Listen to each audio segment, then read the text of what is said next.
Tired of boring tables and want to transform your PHP data into stunning, interactive charts? Then you're in the right place, because in the next minute and a half, I'm going to walk you through exactly how to integrate Google Charts into your PHP web applications. First things first, you'll need a PHP environment set up and ready to go, including a database connection containing the data you wish to visualize. Ensure you have the necessary credentials. Next, use PHP to fetch the data from your database and structure it into a PHP array, ready for use with Google Charts. Each element in this array will represent a row of data that will populate the chart.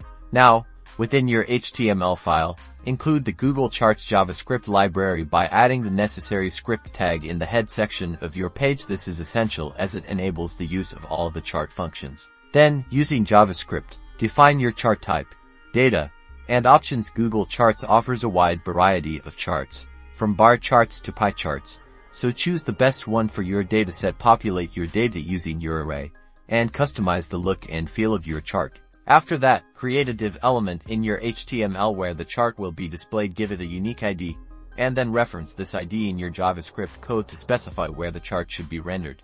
Lastly, run your PHP file in your web browser. If everything is set up correctly, you should now see your visually appealing Google chart dynamically generated and displayed on your web page.